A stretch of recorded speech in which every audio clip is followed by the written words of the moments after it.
Hey, folks, welcome back to the Living the Virtue of Your Strengths podcast. I'm your host, Matt Engel. I'm a certified Gallup Strengths coach, also certified Metanoia Catholic mindset coach.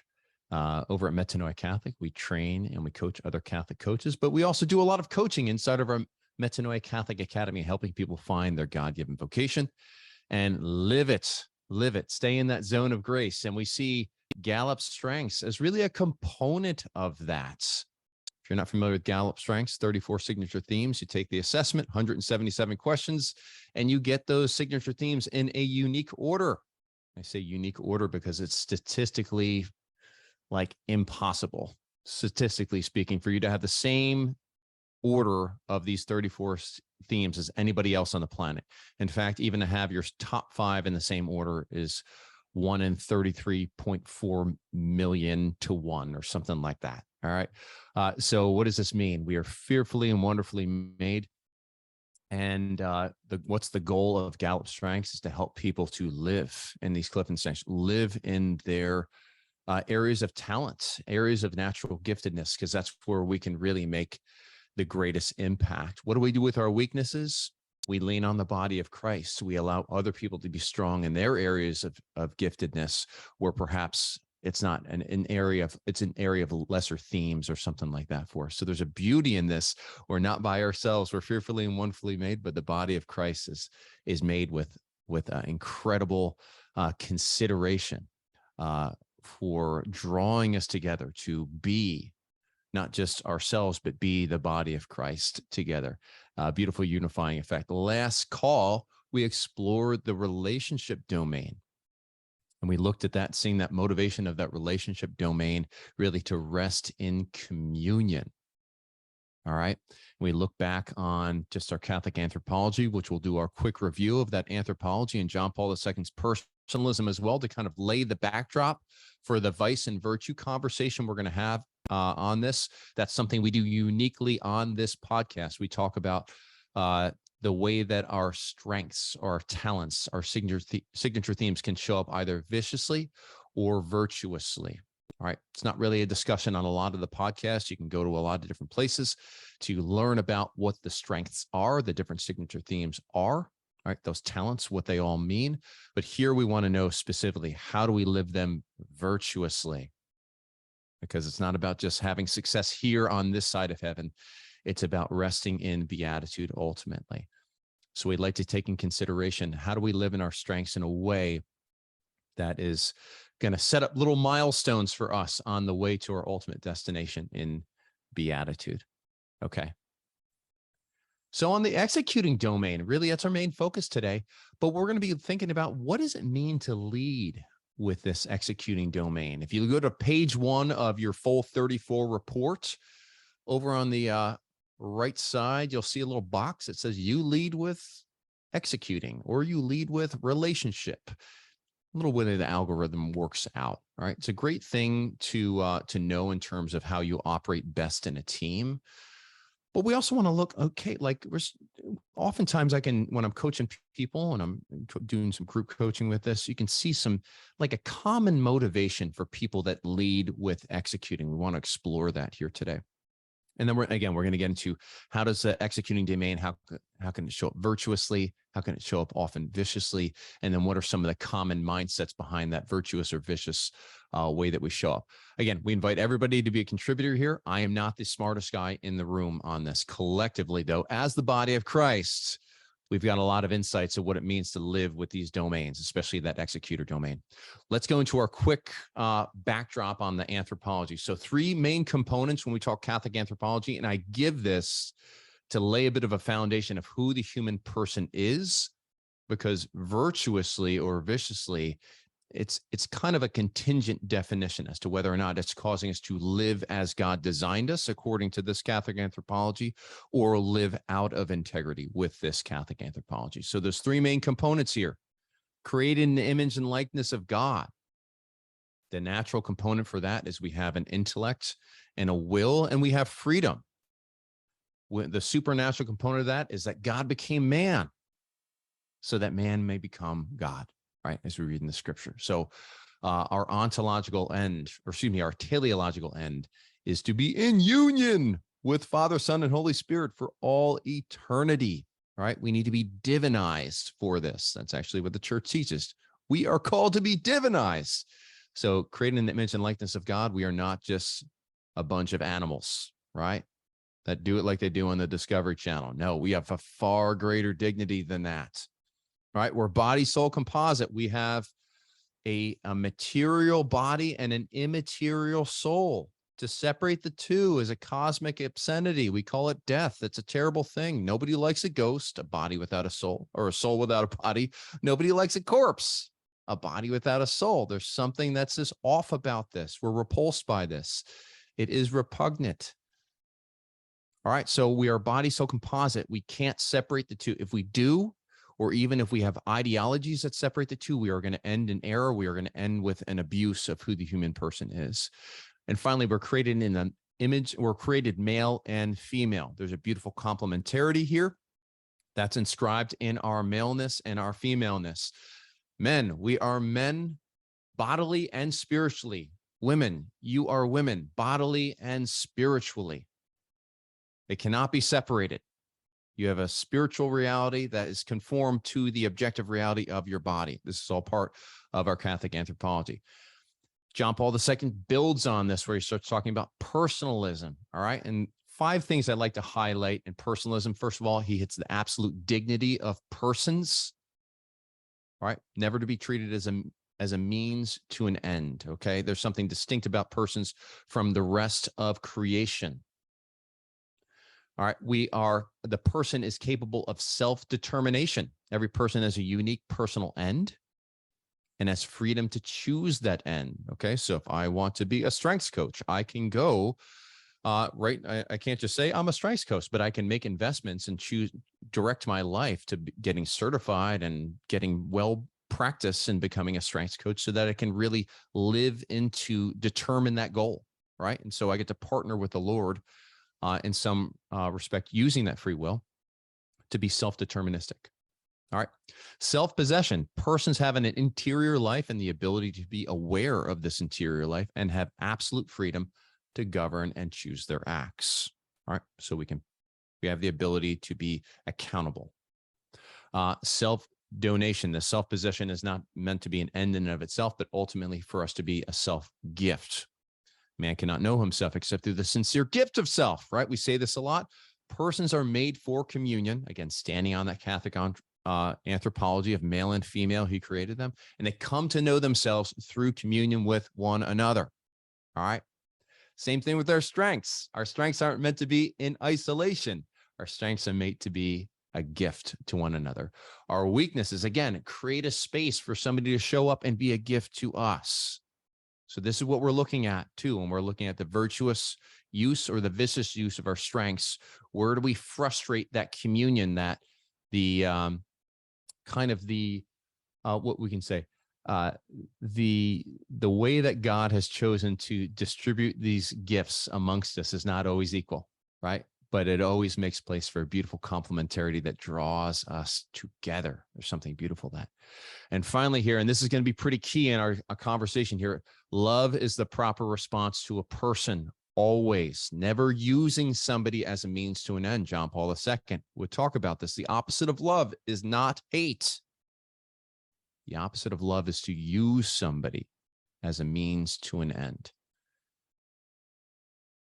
Jumping into the executing themes, we have 1, 2, 3, 4, 5, 6, 7, 8, 9. Yes, kind of right. 9 executing themes. Those are achiever, arranger, belief, consistency, deliberative, discipline, focus, responsibility, and restorative. A very quick run through, because we're going to have podcasts dedicated to each of these signature themes. I can't wait for that, because that's where I get to really learn how they show up in so many different ways. And, so I'm really excited for that. But that achiever, I like to think of that achiever as the one that likes to check the boxes, right? They wake up in the morning, they say, these are all the things I got to do. They've got the list. They're excited about the list. They love checking boxes off the list. They love things that require effort. Achievers are often doing a lot of things. Even sometimes achiever can show up in a way that creates more effort than is necessary. I have some stories about that. I'll save that for achiever though. The arranger. Think of the arranger as the orchestra conductor. Think of arranger as the person that was amazing at the game of Tetris. You guys remember Tetris? Dun, dun, dun, dun, dun, dun, dun, dun, dun, dun, dun. Yeah. Okay. So like they can take all the components and they can configure them to their max potential, their optimal way of operating. Okay. Belief. This person is really grounded in their values. They know their values. They're constantly touching their values. Everything has to be, it flows from their values, and there's great consistency that comes from living from the values. Consistency is a strength that really has, it used to be called fairness by Gallup. They changed the consistency. It has to do with treatment of other people specifically, not consistent in how we operate. That's more discipline, but treatment of people, consistent, fair treatment of people. All right. And we do that so that people know the rules. They know how to operate in the team. There's no unfair treatment. There's a predictability to it. And again, this kind of drives towards predictability is something that contributes to getting things done. We'll be talking about that with executing themes today. Deliberative. This person is able to really assess the risks associated. I love calling on people that are high deliberative when I've got a new idea, because they're able to give a lot of different facets to this, consider both sides very judiciously. Discipline. Loves to have consistent processes, a consistent way of getting it done, the best way, an optimal way. They love project management software. They love accountability. They love consistently repeatable processes. They guarantee a result, and discipline loves to be able to guarantee a good result. Simon Hurry will say a good quality results. And again, when I say Simon Hurry, I'm talking about his Talent to Titan podcast. I lean on that one a lot. It's a great resource for just learning to name those talents. It's on Spotify. And viewer discretion advised. It gets a little languagey in that, but if you can get past that, I find it to be a really neat resource for growing these things. Focus. Yes, checking boxes, but one box at a time. All right, so focus is the person that could say that, okay, they keep their eye on the prize and they can kind of put blinders on to everything else. Responsibility will take psychological ownership of a task, typically very dependable people on the team. Once they have it, they own it.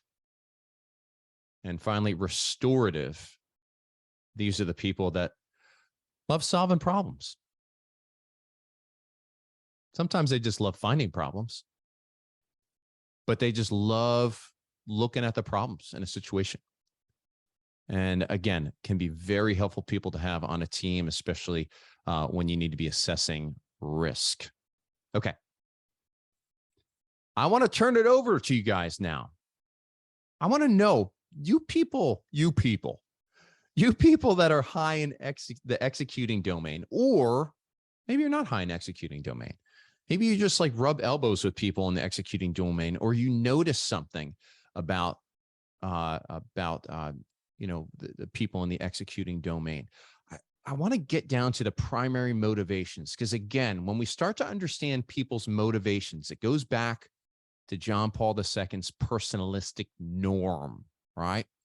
Whenever we're approaching a person as the object to our actions, okay? And so this could be a boss to an employee, or a parent to a kid, or a teacher to a student, somebody where you're trying to get somebody else to do something else or be something else, or they're the object of your actions. Whenever you approach somebody as an object to an action, we always have to keep in mind that they have their own personal ends, or at least they should. They're never meant to be treated as a means to an end. So when we come to know motivations and keep this at the forefront of our mind, it actually paves the way for us to have a very loving relationship with people. So I want to hear from you guys.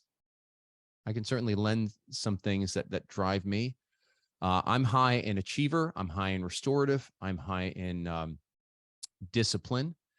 And I'm also high in responsibility. And so I love to be the dependable person on the team that gets it done and creates processes to get it done and gets everybody else on board with those processes to get it done. So I live in the operating side of things. But also when I delegate, I'm delegating, making sure everybody knows the process of how it's going to get done. And everybody knows the kind of the template that they're going to be using in order to get it done. So if I ever task somebody out with like a task within a task, and there's going to be a team effort towards it, I always make sure whatever they deliver is going to be following a certain format that can be easily understood by everybody on the team. And so there's not bogged down with like, okay, we're expecting it to show up one way and it shows up all bullets and run-on sentences and things like that. So yeah, but I love getting it done, you guys. I love getting it done. How about you executors out there? Jane, a talker and an executor. Welcome, Jane. You knew I was going to be first. So actually, strategic thinking is my primary domain and executing is my secondary domain. But what I've learned from my training and strengths is your fifth strength is your captain. They're the ones that guides, like you said, tells everyone else what to do. So I really leaned into that. My fifth is achiever. And I've really leaned into that. And yeah, it made sense to me when I'm like, oh, that's why I'm always having these lists on my head of what to do. But I also have a ranger high and belief. And belief has really served me personally in the past 6 months, in that belief is really your core values. And as I am developing my own business, as I have transitioned from a pretty traumatic, unexpected situation, employment-wise, I've realized that it was my belief that kept my integrity. And as I ask people about my, wisdom, wellness coaching, my business and how I'm serving, they're like, oh yeah, of course, that's you. So when I've gone through these strengths, it just reaffirms for me things that I kind of knew about myself, but it's like, oh yeah, this is awesome how God has created me. It's just really been giving me, but I like to get things done. And so it's kind of that choleric aspect, you want to knock stuff out of the park and just, execute and be doing stuff. Describe that feeling when you get it done, Jane. Well, crossing off things off the list. But again, my rearranger. How does it feel? Accomplished, celebrating many times. That's what I'm doing with, I'll come out of my office like, yes, guess what I just did. That's what drives you, is just finishing the thing that you were supposed to do, that you challenged, whatever it is. It could just be something simple as mopping the floor. Like, yes, I finally got that done. I was going to do that all day.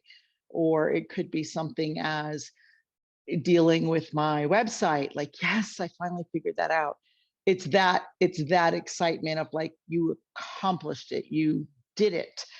And then spiritually, how long does it last? How long does it last before you got to go accomplish something else? You know what? It's actually funny you say that, because one of my big, huge things, August 6th, we did a 15-mile pilgrimage with the parish, and I did it.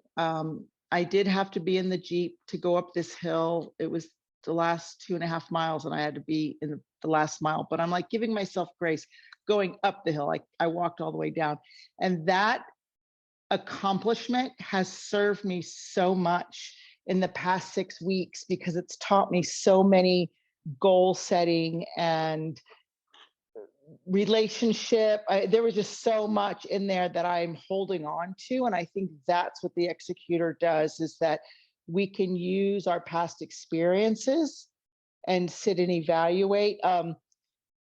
It reminds me of the journal, success from yesterday. Let's go through that. But then also then it goes into exercise too of gratefulness, right? Like, what are you grateful for? So executing can be one of those, you want to get things done. And I'm also learning how like discipline and consistency are very low for me. They're in the bottom 30. But I am disciplined and I'm consistent in my own way. And that's the other unique part about it, is how do you go from your bottom strengths and jump with your top strengths in a different way. Right. So we can always, sometimes I remember talking with Michelle Dunn about this, that sometimes you can have these strengths babies, they call them, where you have two signature themes that they, when they're close to one another, they start to mirror another signature theme and how they operate. For example, responsibility and strategic. Command is my number 34. But it can often show up as command in that type of environment, with strategic and responsibility close in hand. The person's high responsibility though just doesn't let go of it, right? They hold on to it until the end. The command person says, "You guys got it. This is what's getting done," and then they let go, right? And somebody else goes and does the finishing work, so to speak. Awesome, Jane. Thanks. Somebody else. Motivations for executor. Those execution themes. Feel free to talk about one of your signature themes that maybe is in your dominant themes, your top 10, and just kind of where you see the motivation for it.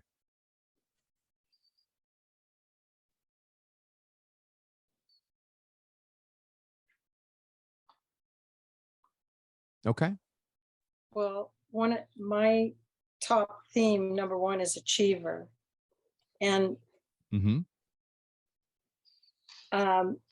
seeing this and accepting it and understanding that that's part of me has helped me understand that that's not everybody. Okay. Yeah. Especially my husband or my children. But that's my number one thing. So now I kind of get my own self-awareness, the frustration, as I accept that, oh, okay, but that's not the number one theme of these other members of my family. So I'm just saying it helps me in my ability to love better. That's amazing. I can get that, Suzanne. I mean, I know Erin is, she can certainly finish, but like naturally, she's not necessarily inclined to be a finisher. She's amazing out the gate. She's got she's high activator, and high ideation. And so out the gate, she's just very strong, but she's not necessarily, and she'll admit, she's not necessarily the person that's going to be the anchor man in the relay race, right? And typically, and we find that even when coaching teams, if there's a project, a lot of the time, the front end of that project, you want to have somebody that's that really energetic influencer that's got it out the gate.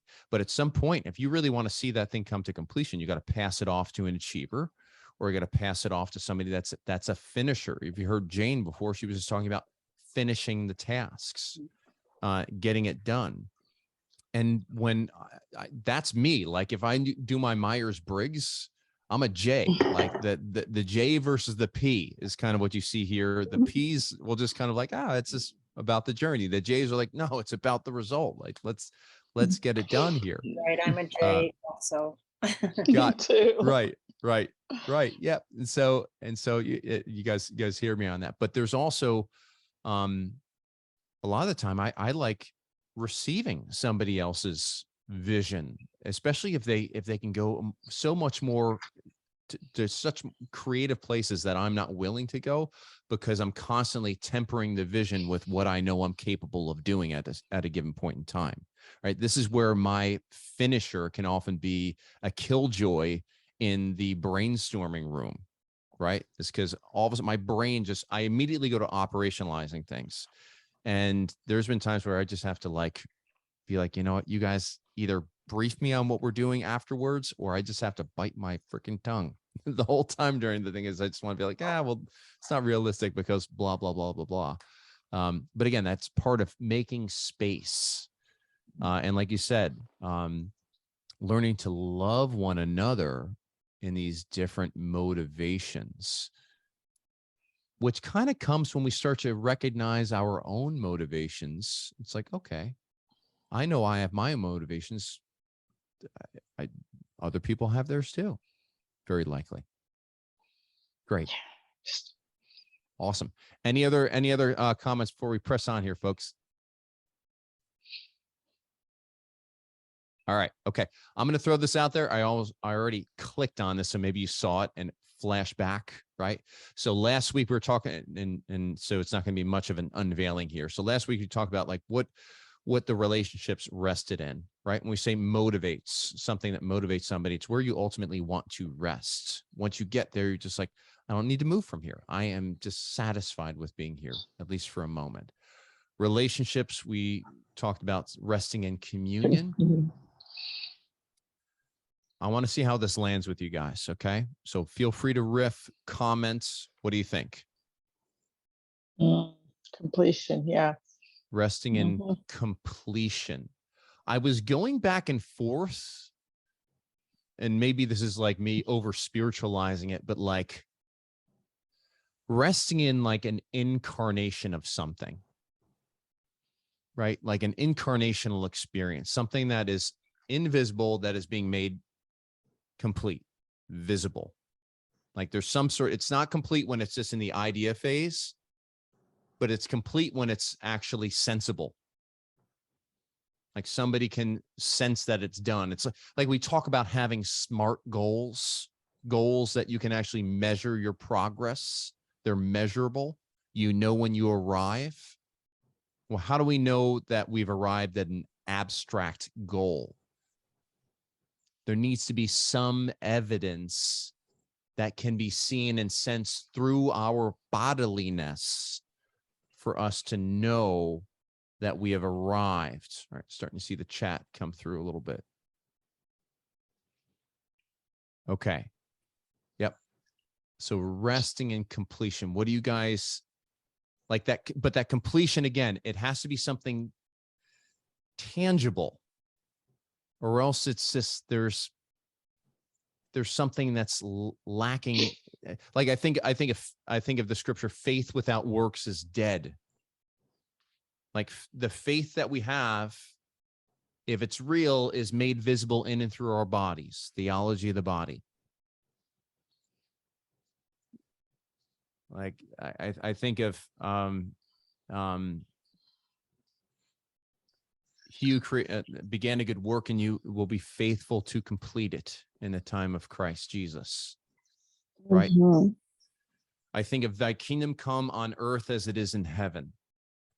Like Christ did not come and establish his kingdom metaphorically. He literally, the king came in the flesh down and walked the earth with us and remains in the flesh with us as a visible, sensible presence with us in the Eucharist, right? I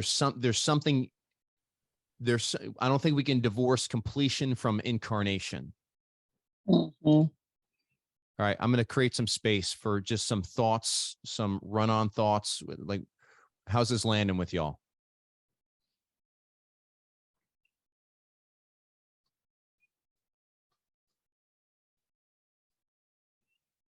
I'm seeing nods. I'm seeing smoke come out of people's ears. I'm hearing Jane giggling. Sorry. That's okay, Jane. Okay. I don't know if is there any resistance to this? If not, we can kind of push on with this. Okay, All well, right. I'll just say that I didn't even know to do this, and whatever are my husband's strengths, which I do have right in front of me, but I don't understand them yet. He's the first one to say, you know, you do all this, you need to stop, look back, and kind of give yourself a pat on the back. And that concept of just stopping and going, oh yeah, okay, appreciating what got accomplished before I move on to the next thing to achieve. It's a really, really important component for me to live a more restful life, even at a high energy, you know. So by looking back and pausing, kind of like you're ascending the mountain, and every once in a while you got to look back and take in the new views. Mm-hmm. But that gives you a sensation of rest, Yes. Suzanne, to do that. Can you tell me a little bit more? Can you deepen on that a bit? Well, as an achiever, being my number one, I think I always believe that's my value. And I, of course, I believe that everybody's an achiever and everybody should find value in that. Now, I see I was gravely mistaken, but in any case, because of that, it was like, go, go, go until you're dead, until you're dead. So to look back and enjoy the view, or at least notice the view, deepens my relationship with everyone, beginning with Jesus and Mary, and moving to everyone in my bodily life. Mm-hmm. It's so important. To be just an achiever, I was missing so much. I mean, why climb the mountain if not for the view, you know? And why go past the mountain goats crying because your legs hurt so bad, mm-hmm. if you're not going to stop and see what you can see from that mountaintop experience. Mm-hmm. And appreciate what the Lord has done in your life. I found that there was, it was actually recently too, Suzanne, I can kind of echo with what you're saying, where I would get I'm high futuristic as well. And so I tend to kind of live contemplating the future and what can be. And as soon as I would achieve something, my brain would just very naturally move to considering the next thing. And it was even something with house projects was where it was showing up. And I found that I was so focused on what was not yet complete in the home that I never was able to actually feel comfortable or restful in my own home. And nor was I able to feel gratitude for what I had or for what God had done in my life or received. And so I've, through periodic, even by introducing the examine prayer at the end of your day, and really exercise 1 in our journal is meant to be kind of that reflective examine exercise where you're looking back at the way God's grace has shown up in profound ways or just ordinary ways in your life, so that you can celebrate that, and it naturally inclines us into that exercise 2 of gratitude at that point. But yes, resting in completion is it's like resting in what you've received, what the Lord has done. I find. Cool. Melissa. Yep. I think too, it helps to give us peace, to give us rest and peace when we can take that rest, because as achievers and arrangers, you know, you're always in this ready, set, go mode. And that is exhausting sometimes, because you can troubleshoot, you can see things that need restorative care. And, you know, and you feel an urgency inside sometimes to fix things and to help things run smoother, and to help in that rest and completion of a task. I think it's the battery to recharge our battery so we can become more effective in our next executionary plan, whatever it is, whether it's a home project or throwing a party for one of your children for their birthdays. Could be anything from small to huge community-based projects or companies.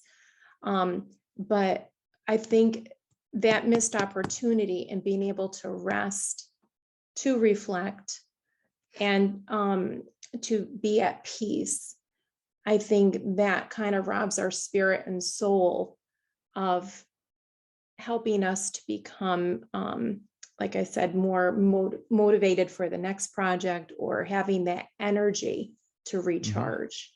And, you know, it's nice to do that in prayer too. Right. No, Melissa, thank you. It's something that we can even start to objectify ourselves in the process, treat ourselves as a means to an end.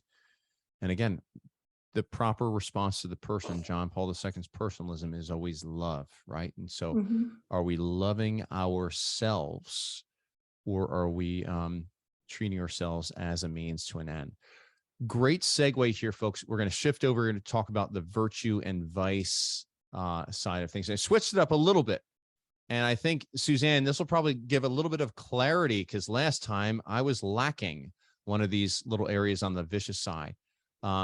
And Michelle Dunn helped me out. And so I could see some of the confusion that you had in terms of how I was defining codependence. This probably marries up a little bit more to what you're familiar with. But again, we draw from that strengths language here when we're talking about the virtuous side. How are we living out our strengths so that they're leading to an interdependence, right? Interdependence meaning I see my strengths and weaknesses and those of others. I look at them without shame, nor shaming other people. And I see them as an opportunity here in the executor side is creating the best results. So maximizing the fecundity, spousal analogy there, right? Male and female, he created them, drawing from that anthropology. We're meant to be in communion with one another. And there is a blessing of fertility that comes when the two become one, right? Again, it's analogy, not that strengths is something that is sexual, right? But we look at the spousal analogy that John Paul II shares, and we can see two parts coming together in a complementary relationship that is blessed with this fertility, this fecundity. All right. And what's amazing, it's not a 1 + 1 = 2 relationship. Sometimes it's a 1 + 1 = 10 relationship, where you see that beautiful fertility that's there. All right. So we got the virtuous side. The vicious side, all right, leads to one, independence. I see my gifts, but not the others, but only the others' weaknesses. And so I don't make space for them to make a contribution, right? So the person that goes independent in the executor domain can just be the lone wolf that's out there and not receiving any help, right? In the dependence, we didn't have this last time, leads to dependence. I see others' gifts, but only my weaknesses, and so I don't show up, right? We're just leaning on somebody else excessively to get it done. And then finally leads to that codependence. Codependence, that tit for tat utilitarian relationship that just sees the other as a means to an end. And they're even willing to be treated as a means to an end themselves so that they get their exchange of the bargain. But again, John Paul II warns us against this. He says, we can never use a person as a means to an end. That's the opposite of love. The person is meant, the only proper response to the person is what? Love, love, love.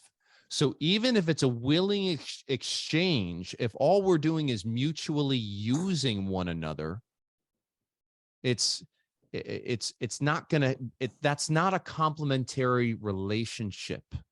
You're not receiving the totality of the person. There's a portion of that gift that's contracepted. There's no total gift or total receptivity of the other person, right? We're just using one another. It's not what we're talking about here. All right. And there's a lot of employer relationships that affect this. I give you money, you give me results. But imagine if we had our workplaces that really adhered to this virtuous side, right? It created space for people to live in gifts of their own free will. All right. I want last week we looked at this and we said, hey, let's talk about virtues and then let's talk about vices. And what happened was everybody kind of talked about everything together, the vices and the virtues and their own experience of this. So I said, why resist that? Let's talk about this. And Melissa, I see you've got your hand raised. Did you have a comment or are you ready to dive into this? Okay. No. All right. No. There, so let's jump into this. What are some examples, going vulnerable here, of where you can see not your relationship themes, but your executor themes lived out virtuously or viciously? Okay. I'll leave that up there for a little bit so you can see those little types of relationships. And as you're reflecting, I'll share one of mine. Okay. So, like I said before, I'm high responsibility, that strong psychological ownership of a task. I love being the person that is dependable on the team to get it done. God forbid you question whether or not I'm going to get it done. There's nothing more frustrating to me. It's just like, I told you I was going to get it done. I told you I got it. Get out of here. And then I will find a way to get it done. And when we first launched Virtual Catholic Conference, we had a lot of conferences. We just kept piling them on. And I was primarily the person that was doing the work and putting the conferences together. And every time a new opportunity came on, it was like, yeah, I'll do it. I'll get it done. And what was happening was I was just, here, got a 1-year-old baby, a wife, another business with whom I'm partnered here at Metanoia Catholic. And I just started to in order to say yes, my responsibility to be the dependable guy over at Virtual Catholic Conference, VCC, I started to abdicate my responsibility in other areas, because while I wanted my responsibility to grow, my capacity as a person stayed finite, right? It grew a little bit and then it kind of leveled off and it wasn't able to meet the demand. And this was something very frustrating to me. And when Erin would say, Matt, like, I need you as a parent, she was now becoming an obstacle to me being the dependable guy to getting it done, which was just so important to me. And so finally, it just came with recognizing my own finiteness, my own inability to I just couldn't do anymore. And the only way I could do more was if I sacrificed some parts of my vocation that arguably were higher priorities, being a husband and a father. And so when I started to really recognize those responsibilities, I kind of pitted my responsibility against the other responsibility. Like, let's look at the facts here of what's really going on. And that's where I was able to go back to the team and say, you know what, I'm saying yes to things and writing checks that my body can't cash. And the team was actually, I thought they'd be very disappointed, but they weren't. They were actually very gracious. And we had some opportunities to bring on some other people for support. And it allowed us to, allowed me to kind of continue on and doing that role. And the business actually grew and it got better. Like, the team expanded as other people got cross-trained, different responsibilities. And I was no longer the single point of failure at that point. I was kind of a vicious to virtuous side of where my strengths, my responsibility strength, executor, went to a little bit of a morph. Does anybody else have a similar story, or where they've experienced growth in one of their executor strengths?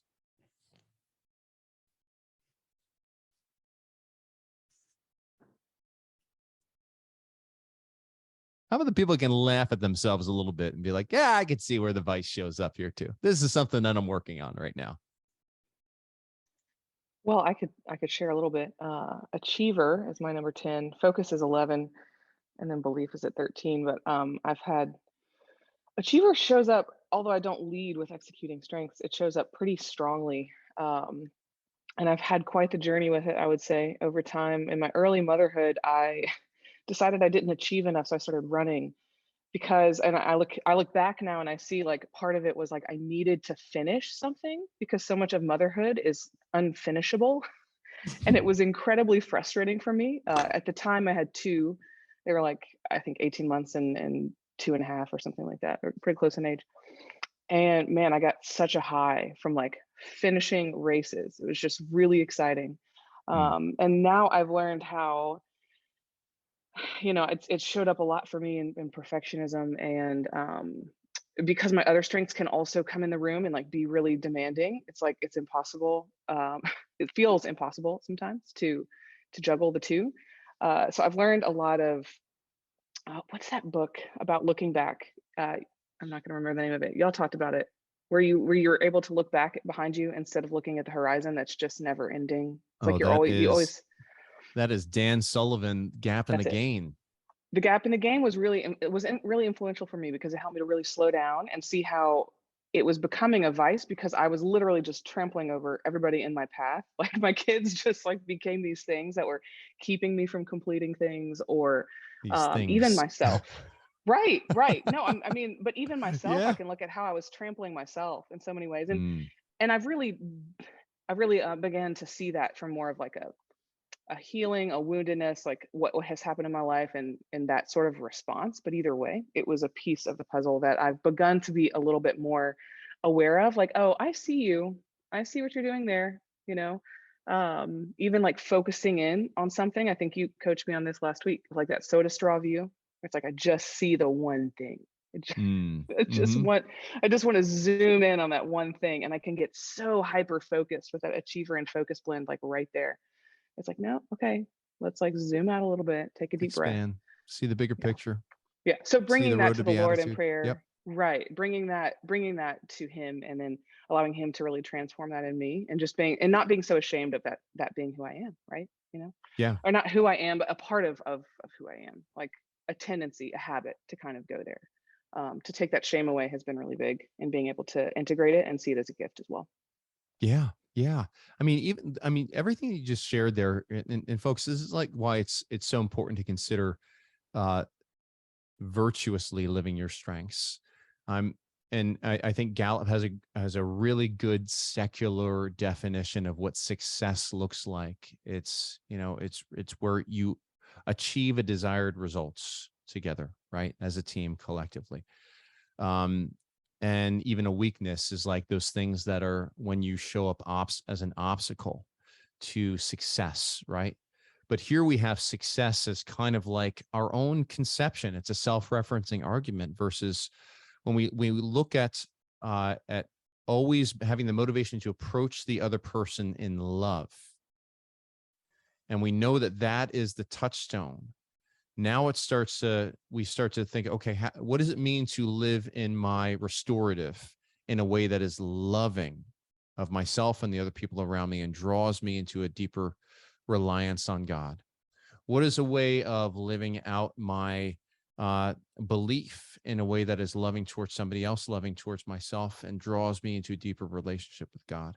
What is a way of living out my responsibility, or my arranger, or my achiever, whatever it is that loves the other person, wills their good, first comes to know their good, but wills their good for their sake, for their own sake, not as a means to an end, and then loves myself in the process, recognizes that I'm not meant to be a doormat to somebody else, but rather be in relationship with them and received and loved by them, and also in a loving relationship with God. Like, it changes the way that we look at these things. I found in my own life, it's changed the way that I look at these things, a different lens.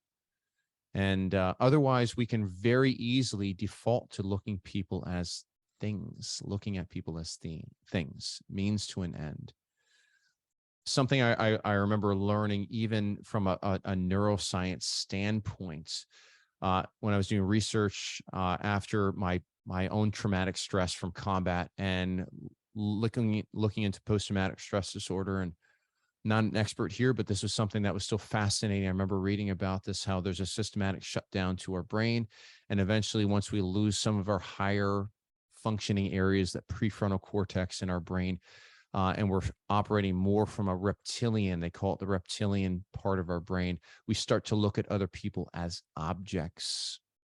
We stop seeing persons. And so this is something where fear is something that can incline us to see the other as an object, even on a neurological level, because we lose those higher faculties in our physical brain to operate as human beings and see one another as objects of love. Amazing, amazing. Any last words on vice and virtue before we just kind of jump into the mindset as we wrap up? Okay, virtuous mindset. And so again, when we think virtuous mindset, we talk about creating those interdependent relationships. And I always like asking the question. So for all the executors out there, I think this is a question that sends our brain on a mission to operate virtuously in our executor strengths. How can we create space for contribution? All right, our own contribution. How can we create space in our lives to live in our strengths so that we can be a greater contributor? But also, how can we create space for others and their giftedness, even with our weaknesses? I think knowing our weaknesses is a great way that we can learn how to create space for other people. I mean, I know that I'm low in empathy, and I know I'm low in harmony, and I know I'm low in includer, which is why right now I want to reach out to Michelle Dunn, who I know is on the call. And Michelle, you don't have to turn your camera on. I'm putting you on the spot, but I want to create a space for you because I know that you're also of the phlegmatic temperament and I am of the choleric temperament. And so I am good at creating space for other people, phlegmatics, to come and be who they are. What have you been hearing? What's a contribution that I know you just got such a depth of knowledge, and folks, half the people on this call have been coached by Michelle Dunn at some point in their strengths. So she does this. Michelle, feel free to jump on here and give yourself a little plug so people can find you. Michelle, floor is yours. One of the things I was thinking about, Matt, while you were talking about how do we create space for contribution is knowing our weaknesses, but also knowing our needs. You know, when you have this powerful need, like Janae was saying, like she has this powerful need to like start and finish. She had this powerful need for completion. What a beautiful thing for her to know as a mom that she had that need, because like she said, motherhood is never being able to complete anything. The laundry is always there. The dirty fingers and toes are always there. But to then be able to find something for herself that she can say, oh yeah, I can get that done. Then that could go into weakness, right? If that became the focal point. And Janae was like, before everything else, I have to go run an Ironman, or I'm going to join Tough Mudder or something like that. They would take up all of her time. It's understanding that balance. And it's that confident vulnerability piece. I know who I am. I know these are my needs. And I know how to get them filled. And you and Aaron did a great podcast on that. I think it was last week, like how to get my needs filled in a virtuous way. And also just understanding that it can also move into a vicious weakness if it's taking precedence over something else, if you're not prioritizing properly, so that's what I was thinking while you were saying contributions. I was like, well, you got to know your weakness, but you got to know your needs. Yeah, and that's a beautiful thing. There's something vulnerable, and I love how you shared vulnerability, right? And vulnerability as a way of creating space as well. It's space for somebody to show up and kind of rescue you, in some ways. Like to show up and be the gift when you're vulnerable. It's just like it literally, the definition means to be open to attack, to be vulnerable. You're open to attack. To allow somebody else to fill those gaps, right? To Mhm. know your weaknesses so that your strengths become so strong that your weaknesses are no longer relevant. And you can then partner with somebody else who can come in and fill that gap when it's needed, right? Yep. Yep. Not And I love that your note that you left here. It's why we need coaching. It's why we need somebody else to kind of be that mirror back to us again, like that. Why do I always push people towards coaching? Because it's the more human way. We're not meant to do this alone.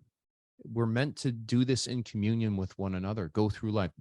Go through life, become saints. It's a communal activity. There's individual work, certainly, but it doesn't end in that. That's prepping the way for us to be able to become that sincere gift, as John Paul II talks about. We can't know who we are except through the sincere gift of self. Love it. Love it.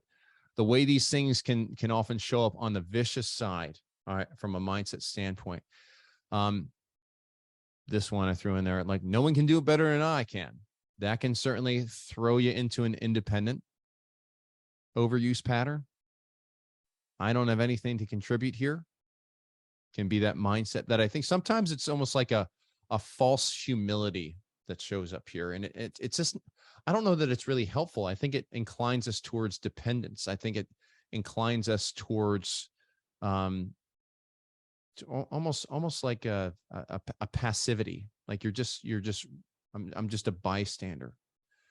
There's always a contribution that people can make, even if it's just like, even if it's just the smile, right? Maybe you're a positive person and you can just make it a more getting it done, a more enjoyable experience, even if you're not necessarily high in those executor themes. All right. So catch yourself if you find yourself, I don't have anything to contribute here. And then the third one that I think could lead to this tit for tat codependent relationship where there's just merely an exchange of goods, very utilitarian. Hey, I'm just paying you for blah, blah, right? Even those employer-employee relationships, even like the checkout counter kind of relationships, just because it's a brief relationship and there are terms to that relationship and there's an exchange of goods in that relationship doesn't mean that we're incapable of seeing the personal interaction in those relationships. Doesn't mean that we just get to forget that we're dealing with a person ultimately. Doesn't mean that when they don't deliver on their promise, that's okay. But we're always dealing with a person. Any other thoughts on perhaps that could be added to this vicious mindset list when tied to the executor? Always a variation on a theme, right? So these things can morph. So if these show up, just get curious about them. They show up in your journal. Get curious about these things. As we wrap up here, folks, final thoughts, final words of wisdom on the executor strength. Folks, hope this has been helpful in just learning how to be a gift in that area of execution, to be the executor, and step into that a little bit more. And we're going to continue on with this. Our next episode is actually be getting into the strategic thinking field. So we're going to strategic thinking domain. That's going to be in 2 weeks. If you want to join that live. And then we're going to jump into influencer, and then we're going to start getting to those individual themes. I can't wait for that. So that'll be rolling out in October. So we'll be doing that live in October. But folks, thanks so much for being a part of this. If you are a Catholic organization, or you're just looking for a way to live out your strengths, your God-given strengths, your talents, in a way that is truly virtuous, making a contribution to Christ's church, building the kingdom. That's what this podcast is about. So please like and subscribe what we're doing here, and join us on some of the other calls. Members of the Metanoia Catholic Academy have access to these live calls, and they're making some contributions right now, which is great. And so in the Metanoia Catholic Academy, we do a lot of mindset coaching, Catholic mindset coaching.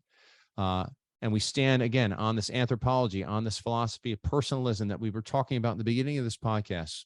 Have to have an understanding of who the human person is before we can help the human person get better, right? And we're standing on the shoulders of great minds in our church. So, hey, folks, thanks for being a part of this. If you want some more from Metanoia Catholic, you can also find the Catholic Coaching Podcast.